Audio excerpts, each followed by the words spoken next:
क्रमांक 3 कोळी भगवंत रामचंद्र. कोळी भगवंत रामचंद्र. फ्रेंचमधील क्रांती ही प्रत्येक घराघरातून निर्माण झाली. अगदी त्याचप्रमाणे भारतामधील ही क्रांती 1857 ची प्रत्येक घराघरातून निर्माण झाली. मग स्वातंत्र्य मिळवण्यासाठी प्रत्येकाने जागरूक असणं गरजेचं आहे. मग त्यासाठी आपण स्वतः आधी जागरूक होणं कितकं गरजेचं आणि महत्वाचं आहे हे समजलं. आणि खऱ्या अर्थाने 1947 ला भारत आपला स्वतंत्र झाला. अगदी त्याचप्रमाणे ज्याप्रमाणे पारतंत्र्य भारत स्वतंत्र करणं जितकं गरजेचं आणि महत्वपूर्ण होतं, अगदी तितकंच किंबहुना त्याच्यापेक्षा जास्त गरजेचं आणि महत्वपूर्ण आज काय आहे तर भारताला एड्स मुक्त करणं आहे. मग त्यासाठी आज 1 डिसेंबर हा जागतिक आंतरराष्ट्रीय एड्स निर्मूलन दिन म्हणून साजरा केला जातो आणि तो साजरा केला गेलाही पाहिजे. पण बाकी मग वर्षभर त्या विषयाकडे दुर्लक्षच करायचं का तर नाही. मग या विषयासंदर्भात माझी जागरूकता काय? अर्थातच नमस्कार, कोळी भगवंत रामचंद्र प्रगल्भ व्यासपीठावर विषय मांडतोय एड्स, HIV आणि माझ्यामधील जागृती. सर्वप्रथम आता जग हे वेगवान झालेलं आहे, त्यामुळे माणसाचं जीवन हे अतिशय गतिमान झालेलं आहे. त्यामुळे कुणाला बोलण्याला वेळच मिळत नाही. मग त्यासाठी आज सोशल मीडिया हा एक असा प्लॅटफॉर्म बनलेला आहे की तिथे सर्वजण एकत्र येतात. मग माझ्या म्हणण्यानुसार युट्यूब असेल, इन्स्टा असेल, व्हॉट्सअप असेल इत्यादी माध्यमातून एड्स बद्दल माहिती, उपाय, कारणे हे सांगितलं तर खऱ्या अर्थाने एड्स बद्दल जागृती निर्माण होईल. मग सर्वप्रथम आज जागरूकता काय असायला हवी तर आजच्या तरुणाईने विवाह करण्यापूर्वी HIV ची टेस्ट करणं बंधनकारक आहे. पण आजची तरुणाई तसं करत नाही. तर का करत नाही या प्रश्नाचं उत्तर शोधत असताना मला असं कळालं की त्यांच्या मनात एक न्यूनगंड आहे आणि एक भीती आहे. ते कोणती? ते तर अशी की जर समजा मी HIV बाधित रुग्ण आहे असं समाजात प्रचारित आणि प्रसारित झालं तर लोक मला काय म्हणतील असं त्यांच्या मनात एक आहे. पण मी त्यांना सांगू इच्छितो की खात्रीने सांगतो की असं काहीही होणार नाही. मग ते म्हणतील कसं तर भारत सरकार HIV बाधित रुग्णांचं नाव कुठेही जग जाहीर करत नाही, ते गुप्त ठेवलं जातं. मग सर्वांनी आपल्यापासून जागरूकता करणं आणि आपल्या घरापासून जागरूकता करणं गरजेचं आणि महत्वपूर्ण वाटायला लागतं. मग आज भारताची लोकसंख्या वाढत आहे.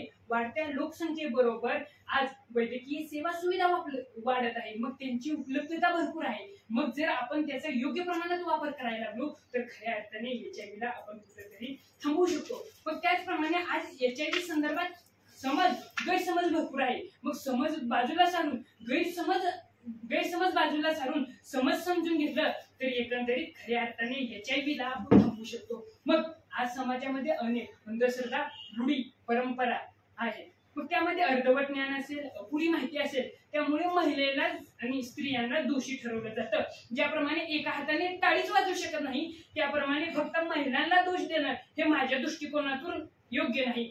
मग त्याप्रमाणे मग समाजाची मानसिकता जर आपल्याला बदलायची असेल तर खऱ्या अर्थाने आज समाजाला जागरूक करणं गरजेचं आहे. आपण स्वतः आधी जागरूक झालं पाहिजे आणि नंतर समाजाला जागरूक केलं तर खऱ्या अर्थाने समाजाची मानसिकता कुठेतरी बदलेल. मग HIV हा असा रोग आहे, समजा जर त्याची लागण झाली तर डायरेक्ट जो कोणी रोगी आहे त्याच्या रक्तामध्ये त्या रोग प्रतिकारक शक्तीमध्ये त्याचा हल्ला व्हायला लागतो आणि एका पाठोपाठ एक असे त्याला रोग व्हायला लागतात. मग आज HIV एड्स वर हमखास असं औषध उपलब्ध नाही. पण जर योग्य वेळेत आणि योग्य तो सल्ला घेतला तर ARTचा जर उपचार करायला लागला तर जो HIV चा रोगी आहे त्याच्या रक्तातील HIV चं प्रमाण आटोक्यात येऊ शकतं आणि त्याची वयोमर्यादाही वाढू शकते. हे आपल्याला पाहणं तितकंच गरजेचं आणि महत्वपूर्ण वाटायला लागतं. मग आज समाज नेमका काय करत आहे? आज समाजाची मानसिकता आहे कटप्पाने बाहुबलीला का मारले हे जाणून घेण्यास समाज पूर्ण जागरूक आहे.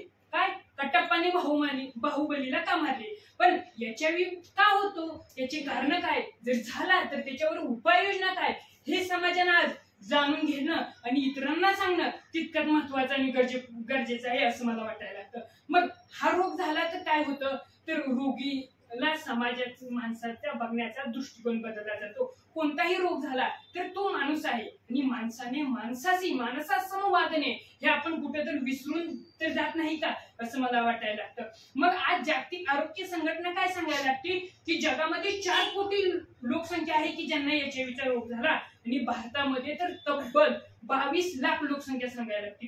एवढीच जर करती लोकसंख्या 22 लाख जर एका रोगापायी अडकून बसत असेल तर देशाच्या विकासासाठी आणि राष्ट्राच्या प्रगतीसाठी हे हानिकारक आहे, असं मला खात्रीशीर सांगावं वाटायला लागतं.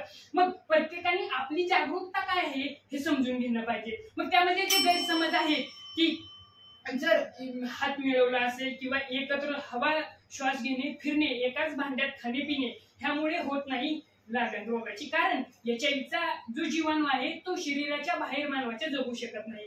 मग सरते शेवटी काय, माणसाने माणसाशी माणसासम वागले पाहिजे. मग जितक्याच प्रमाणात एड्स, एचआयव्ही आणि माझ्यामध्ये जागरूकता जितकी महत्वाची आहे तितकीच किंवा किंबहुना त्याच्यापेक्षा जास्त एड्स, एचआयव्ही आणि समाजाची जागरूकता गरजेची आहे. खऱ्या अर्थाने जर समाजाची जागरूकता झाली तर आपला भारत हा एड्स मुक्त होईल. सरते शेवटी इतकाच माफक आशावाद व्यक्त करतो. थांबतो. मनपूर्वक धन्यवाद.